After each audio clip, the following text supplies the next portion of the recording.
ते पुछना दे वोट तक कोनी के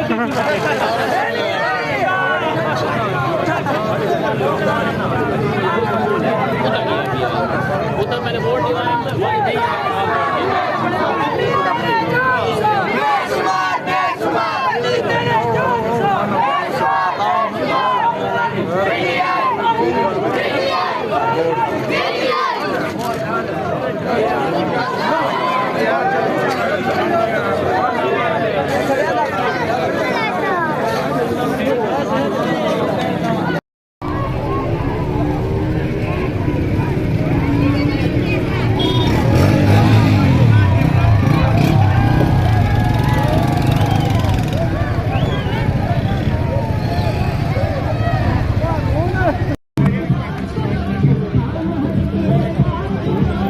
बिस्मिल्लाहिर्रहमानिर्रहीम।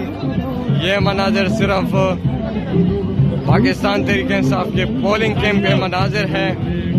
आप देख सकते हैं बाकी किसी कैंप में ये मनाजिर आपको नहीं देखने को मिलेंगे।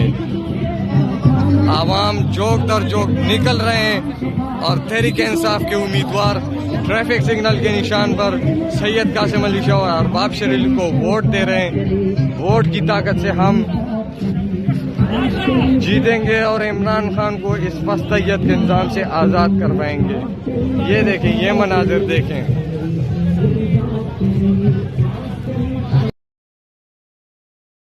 अल्हम्दुलिल्लाह डीजे खान में पीटीआई का कैंप, मैडम जरताज गुल साहबा NA 185 का कैंप इस वक्त ये आपके सामने। अब मैं आपको दिखाता चलूँ नून लीग का जो यहाँ पर कैंप है उस पर आपको दिखाता चलूँ। ये है नून लीग का कैंप जो बिल्कुल यहाँ पर सन्नाटा है, कोई भी यहाँ पर वोटर या कुछ भी नज़र नहीं आ रहा है। ये आपको मैं दिखाता चलूँ, ये है नून लीग का कैंप। ये देख, ये नून लीग का कैंप जिसके अंदर सिर्फ इनके ख़वातीन ही जंग पे चल रहे, बस बाकी कुछ भी नहीं है यहाँ पर।